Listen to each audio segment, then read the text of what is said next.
Hello everybody and welcome back to the channel. Well, sadly, when we were on our trip to Dorset, we lost the GPS Osmo Action GPS Bluetooth remote, and many people have asked how I get the GPS overlay data on several of my videos. So this is a little unboxing and a simple way to show you how to set up the DJI Osmo Action GPS Bluetooth. So this little GPS Bluetooth remote is compatible with the DJI Osmo Action 4, 5 Pro and 6. Might even be compatible with the Osmo Action 3. I can't know if I recall that, but you'll need to check that in the specifications on the DJI website. So without further ado, let's get it unboxed. So take off the little tab and see what you get in the box. These were about 70 quid. So when we lost it, I was a bit sad, but I had used it a lot. So, and I like it. I like the effects you can get with it. So in the box, oh, that's the fart ninja going off. Look, didn't really need that. So in the box, you get a little Osmo Action GPS Bluetooth remote instructions card. I think I might have to switch that off. That's better. Erwin Dawes loves that. And you get the little remote, as ever, in one of these bag things that you get from DJI. So there it is. You get a little short strap. So you wear it basically like a wristwatch.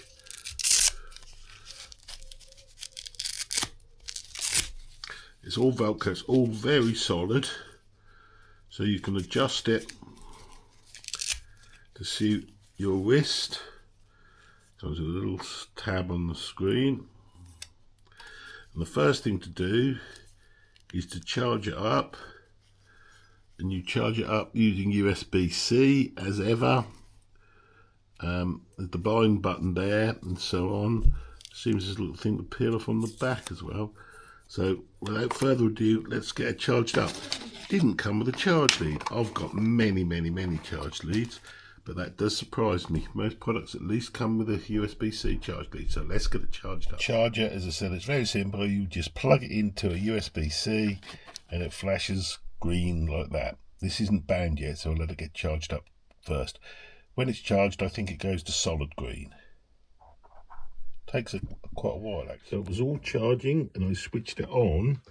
The flashing light doesn't mean the percent charge. That's actually shown in the window.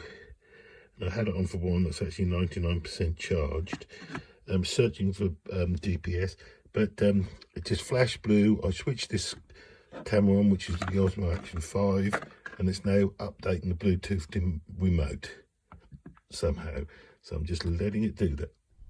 So to make it work, you literally switch it on, and it's the G is spinny, so that's acquiring GPS. So you've got to wait till that shows some signal bars, and then it will actually work. Until it's got GPS, you will not get any data, obviously. Sometimes that's quick, sometimes it takes a few seconds. Right, so it's got GPS. And all I did was start the remote or the camera with pressing the red button. So I'll now walk around the garden. Clearly I can't walk that fast, but it'll be enough to show you the data. The sun's just coming up. There's the swimming pool cover. We've got a new one of them coming today. So we're just walking around the garden. Now you can stop the camera with either the button on the top of the camera or the GPS remote. It doesn't seem to matter, you only need to start it with the GPS remote. There's our indoors hammock that we lay in, and there's a really dry grass. Right, we're going to stop the recording and show you how you get the data onto your videos. So once you've downloaded the particular video using the DJI Mimo app, you tap on the particular video, and there we have it. So it's got GPS, and then you can just pause it. Start the remote or the press pause, and you navigate along to dashboard, and you choose dashboard, and then you've got all these preset things. So we were walking. I don't know if it's got walking, so we'll take it as hiking perhaps. And it puts various things on the screen. But below, if you look at the yellow bits, you can add things. In fact, we won't put on hiking because it hasn't got speed. We'll leave it on all. So it's left all of those things on, and if you add speed, it's put speed in the corner. And then if you want the timer on, you can do that. If you want G-force on, you do that. So you add what you want.